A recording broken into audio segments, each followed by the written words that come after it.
Hello student, welcome back to the channel exam defender. आप सभी का स्वागत है आज के इस डीआई सेशन में। डाटा इंटरप्रिटेशन आज इस क्लास में हम लोग करने वाले हैं यूपीटेट 2023 को लेके। तो जो मोस्ट एक्सपेक्टेड डीआई है 2023 के लिए, यूपीटेट 2023 के लिए, उन डीआईस को आज हम लोग करने वाले हैं। ठीक है, तो सीधा मूव करते हैं अपने आज के इस सेशन पे। तो आज का जो हमारा क्लास है उसमें पहला डीआई सेट, उसमें जो हम लोग पहला सेशन करना, दो डीआई सेट आज फिर हम लोग करने वाले हैं। तो आज का जो हमारा पहला डीआई है वो इनकम एक्सपेंडिचर पे बेस्ड डीआई है, आय और व्यय पे बेस्ड डीआई है।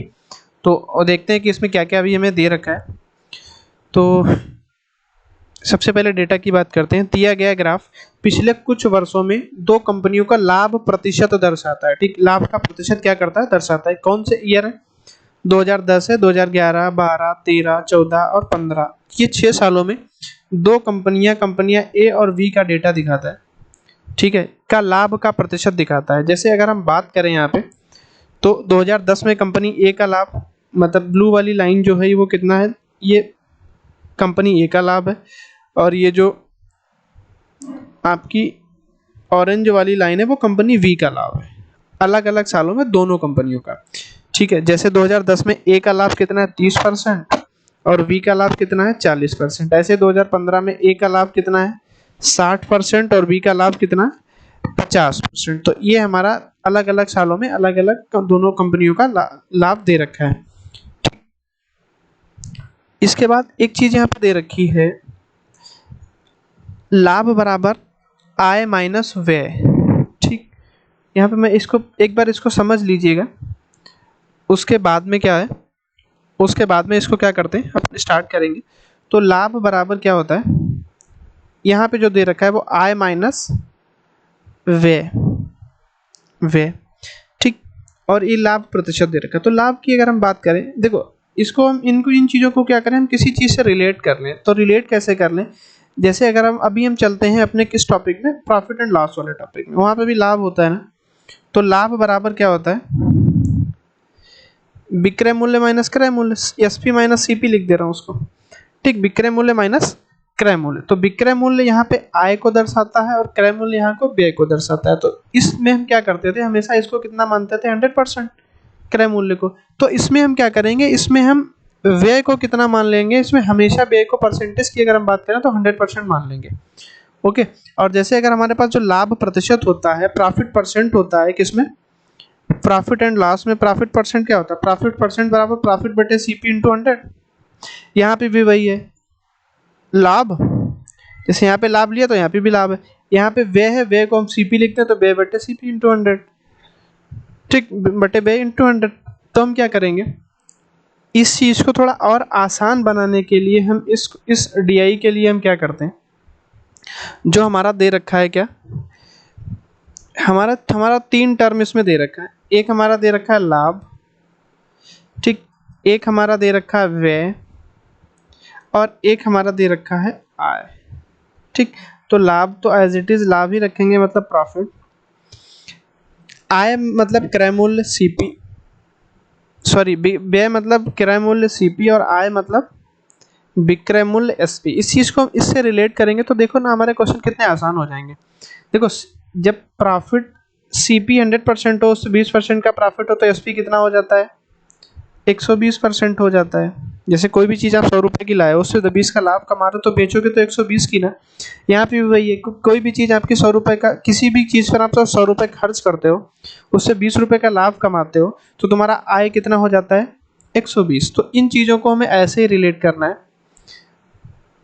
क्लियर? तो लाभ ही है। व्यय को हम क्या करते हैं, क्रय मूल्य लिख लेते हैं। आय को हम क्या लिख लेते हैं, विक्रय मूल्य। अब आते हैं अपने इस क्वेश्चन पे। ठीक है, तो हमारा क्वेश्चन क्या कह रहा है, यदि 2010 में कंपनी ए का व्यय 800 करोड़ है, तो व्यय को तो हम वैसे भी हमेशा 100% मानते हैं। व्यय का मतलब क्या हो गया, यहाँ पे व्यय कितना है, 100%। ओके, और 2010 में कंपनी ए का लाभ कितना है, 30%। लाभ कितना हो गया, 30%। तो जब इन दोनों को जोड़ोगे तब हमारा आय पता चलेगा, कितना हो जाएगा, 130%। अब अगर हम यहाँ पे थोड़ा गौर से देखें, ठीक है, अब अगर यहाँ पे हम थोड़ा सा गौर से देखें तो हमारा व्यय परसेंटेज में जो हमने 100% माना वो रुपए में कितना दे रखा, 800 करोड़।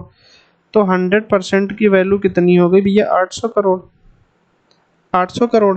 अब जब यहाँ से 0 से 0 कट करेंगे तो 1% हो गया 8 करोड़।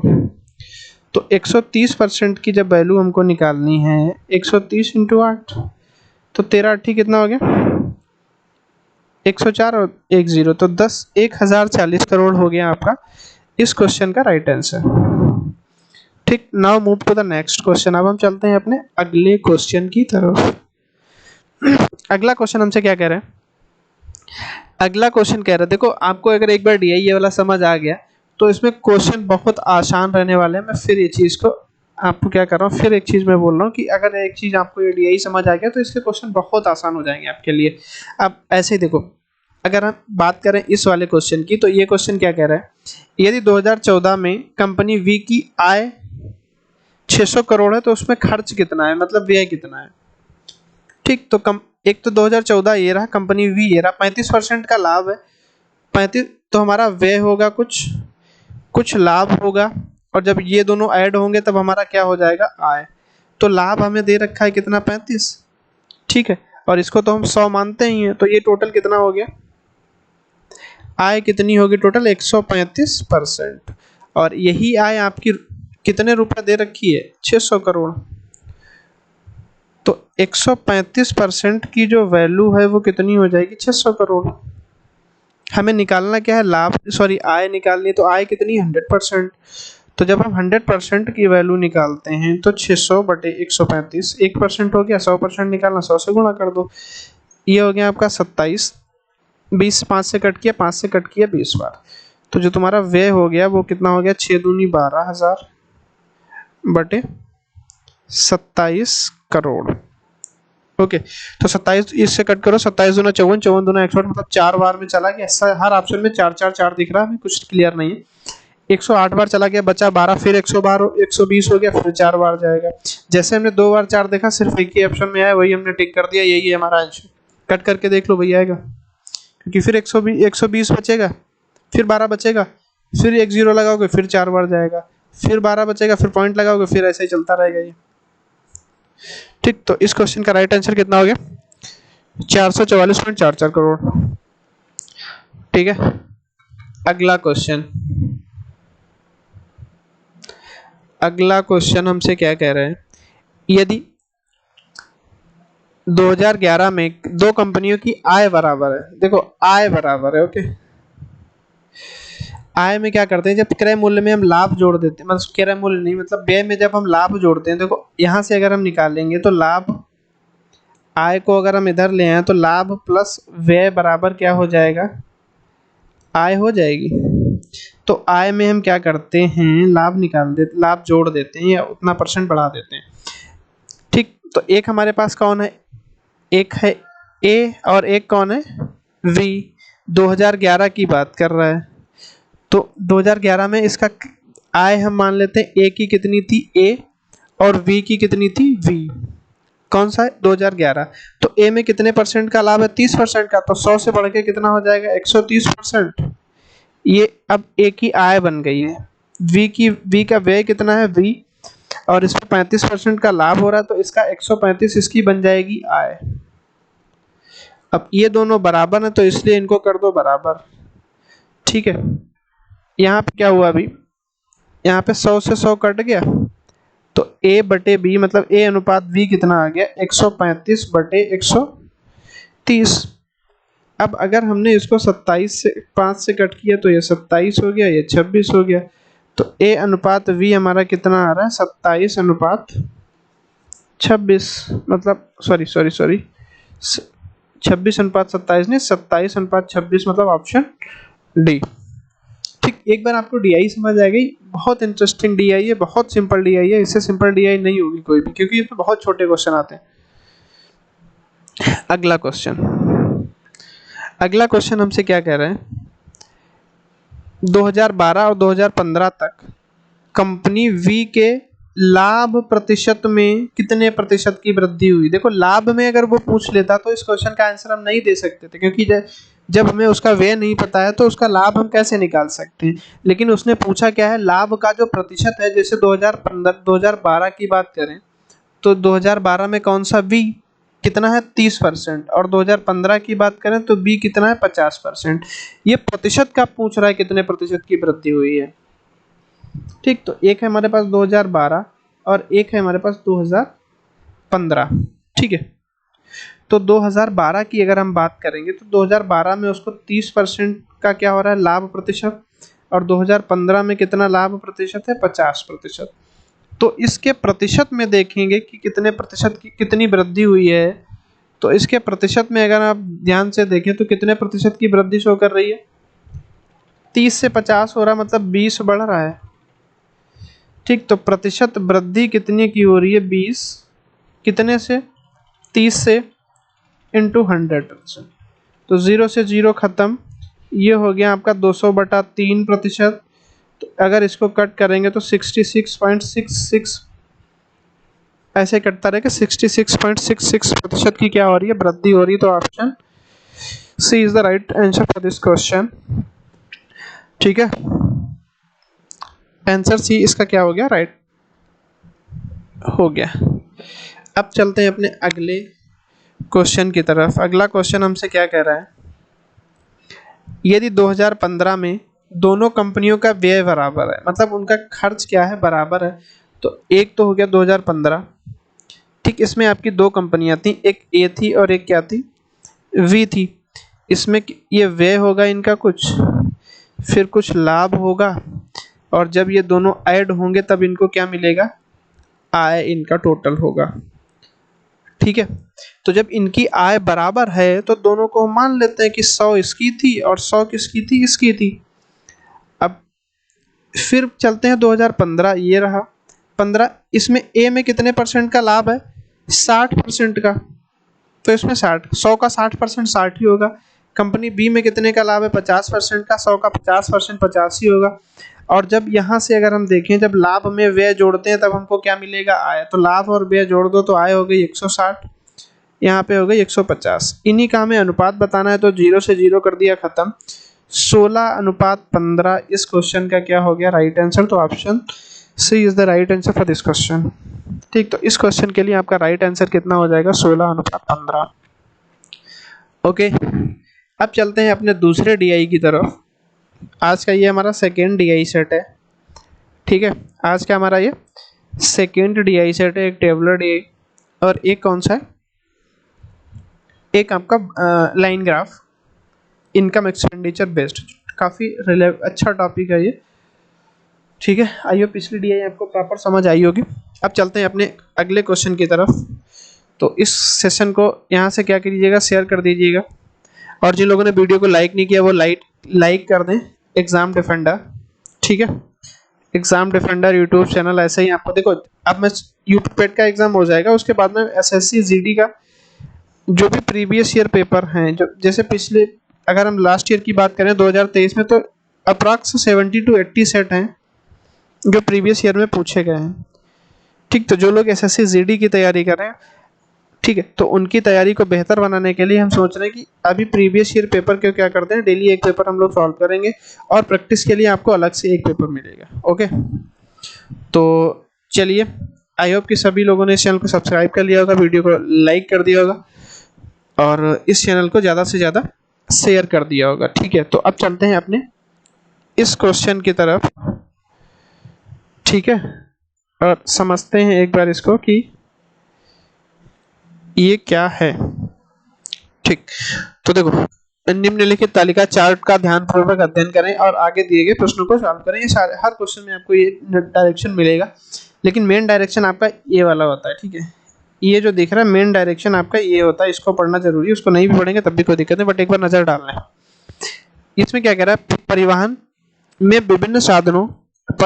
विभिन्न साधनों से विभिन्न शहरों की यात्रा करने वाले पर्यटकों की संख्या तालिका में दी गई है। जैसे अगर हम बात करें मसूरी शहर, मसूरी में बाई एयर कितने लोग जाते हैं, 174।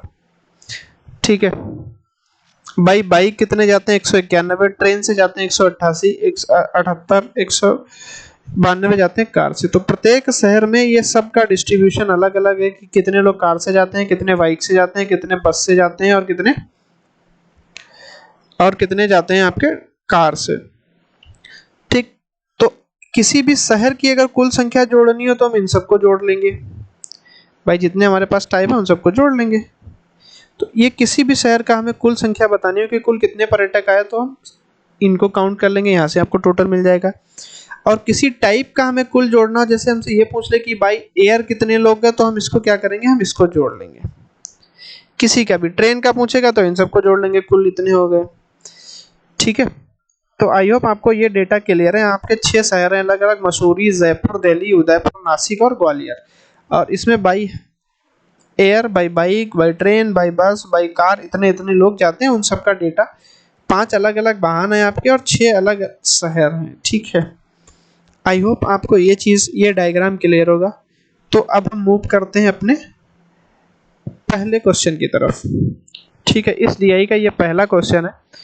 पहले क्वेश्चन में हमसे क्या कह रहे हैं, हवाई मतलब बाई एयर मार्ग से दिल्ली जाने वाले पर्यटकों की संख्या की तुलना में ट्रेन से जयपुर जाने वाले। तो देखो, सबसे पहले दिल्ली पकड़ोगे और दिल्ली में भी कौन से हवाई मतलब बाई एयर पकड़ोगे तो कितने हैं, 148। तो आप क्या करो, दिल्ली में कितने हो गए, 148। ठीक है, और उदयपुर में ट्रेन से जाने, तो ये रहा आपका उदयपुर, और ट्रेन से जाने वाले कितने लोग हो गए, 185। ठीक, हमसे पूछ रहा है कि कितना प्रतिशत है। ठीक है, ट्रेन से उदयपुर जाने वाले पर्यटकों की संख्या का कितने प्रतिशत है। जो दिल्ली वाले हैं,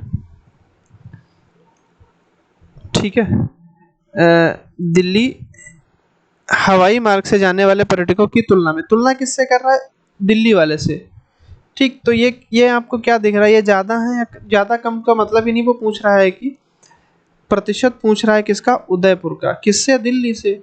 तो 185 148 का कितना प्रतिशत है। ठीक, अब ये किससे कटेगा, 3 से कट रहा है क्या, नहीं कट रहा है। ठीक है, देखो अगर हम इसको क्या करें,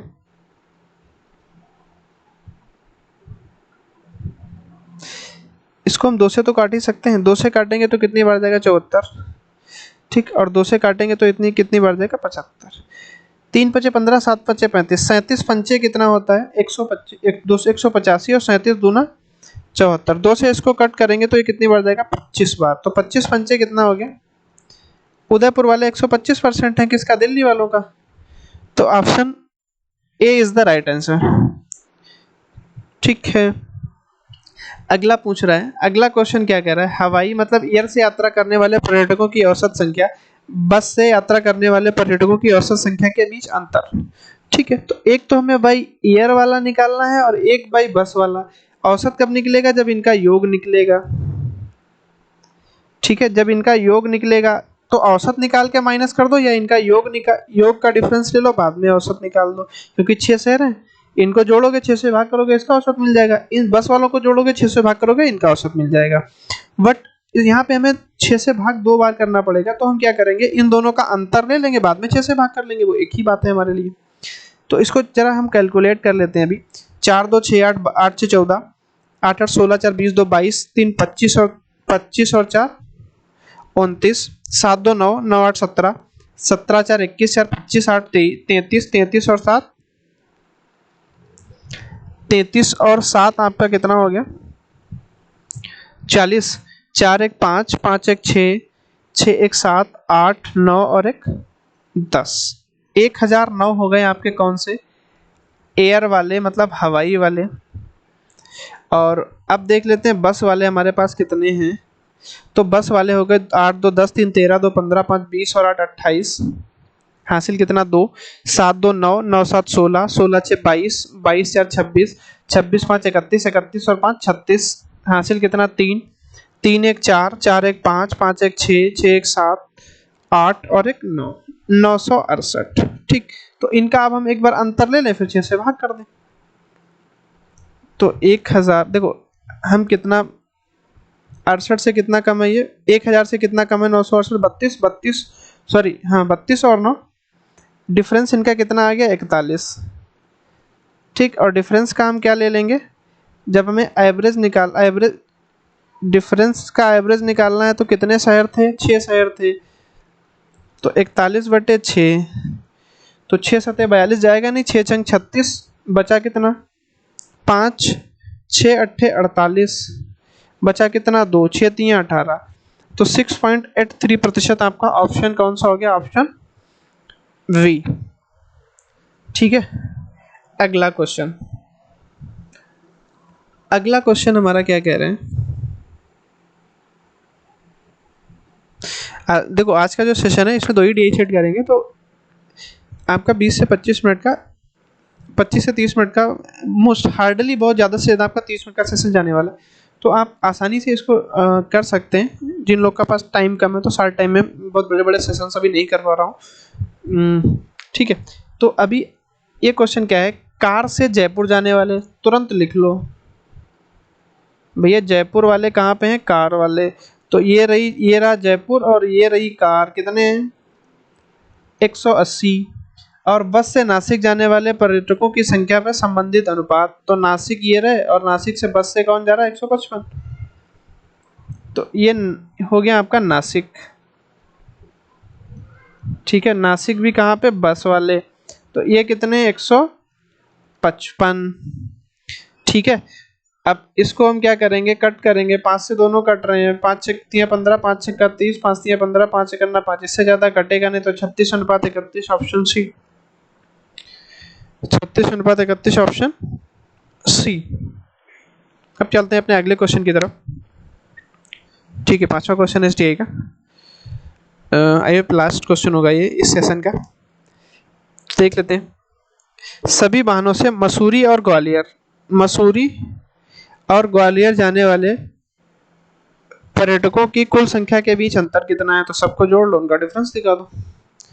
ये रहे आपके ग्वालियर वाले, मसूरी वाले 4 और 1 5 8 13, 13 2 15, 15 और 2 17 के साथ हासिल कितना 1, 9 1 10, 10 7 17, 17 8 25, 25 और 9 34, 34 और 7 41, हासिल कितना 4, 4 1 5 1 6 1 7 1 8 और 1 9। तो यहाँ पे जो मसूरी में कुल जा रहे थे वो कितने जा रहे थे 917, ग्वालियर में कितने जा रहे हैं 8 8 16, 16 3 19, 19 2 21, 21 और 4 25, हासिल कितना 2, 6 2 8, 8 5 13, 13 और 6 19, 19 4 23, 23 और 7 30, 4 5 6 7 8, तो 805 हो गया, तो इसमें अंतर कितना हो गया 112, option D is the right answer. तो आज का ये सेशन हमारा यहीं पे कंप्लीट होता है, मिलते हैं जल्दी अपने अगले सेशन में बेहतरीन DI के साथ।